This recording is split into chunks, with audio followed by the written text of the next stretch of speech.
Sweden and Ukraine have signed a landmark defense agreement, paving the way for Kyiv to acquire between 100 and 150 Saab Gripen E fighter jets, along with support equipment, training, and long-term sustainment. With an estimated value ranging from $14 to $22 billion, this is set to become Sweden's largest ever defense export and a transformative leap for Ukraine's Air Force. But how does a country locked in a grinding war manage to fund such a sweeping modernization effort? European governments are converting frozen Russian central bank reserves into structured financial instruments that function like reparations-backed credit lines. These funds, immobilized under sanctions, are being redirected to support Ukraine's defense procurement without burdening its wartime budget. Instead of relying solely on Western taxpayers or emergency aid, Ukraine can tap into these redirected assets to sign large-scale contracts with guaranteed payment terms. This mechanism not only preserves Kyiv's operational and reconstruction spending, but also unlocks access to high-value platforms like the Gripen fighter jet, systems that would otherwise be out of reach for a country under siege. The Gripen E emerges as a pragmatic choice under that funding model. It is a single-engine, multi-role fighter optimized for affordability, rapid turnaround, and operational flexibility.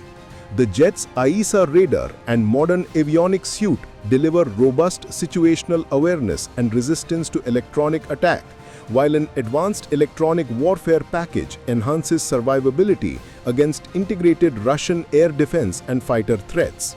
A compact airframe and short-field capability allow operations from dispersed austere bases or highway strips, reducing vulnerability to strikes on fixed airfields and increasing sortie tempo through rapid refueling and rearming cycles. Weapons integration matters for Ukraine's mission set. The Gripen E can field Meteor beyond visual range missiles for decisive air superiority engagements, offering a large no-escape zone against hostile fighters. For ground and maritime strike, it can carry precision-guided bombs, standoff cruise munitions, and the RBS-15 family of anti-ship missiles, enabling layered defenses and offensive interdiction from standoff ranges. Open system architecture lets Ukraine integrate national sensors, data links, and locally procured weapons without being locked to a single supplier's software keys, shortening timelines for capability insertion and avoiding political export bottlenecks. Ukraine's recent platform acquisitions complement the Gripen pathway. Western deliveries have included block upgrades to existing fighters and shipments of F-16s that provide NATO-standard interoperability and deep logistics networks. Armored artillery and air defense systems have been supplied in parallel, creating a combined arms effect, where modern fighters operate inside a denser, layered air defense and battlefield intelligence architecture. The mixed fleet approach balances high-end NATO capability with cost-effective, high-tempo platforms suited to dispersed operations. The financing and procurement drive has wider economic consequences for Europe.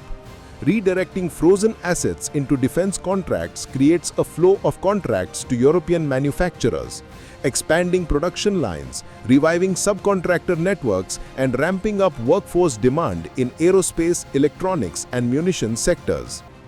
Countries supplying aircraft, engines, avionics, and weapons capture export revenue, while domestic facilities receive investment to scale up assembly, testing, and sustainment.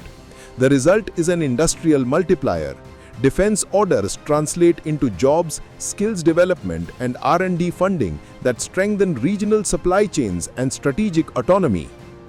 Using immobilized Russian funds to underwrite these purchases also reduces pressure on Western taxpayer budgets and delivers politically palatable pathways for sustained military support.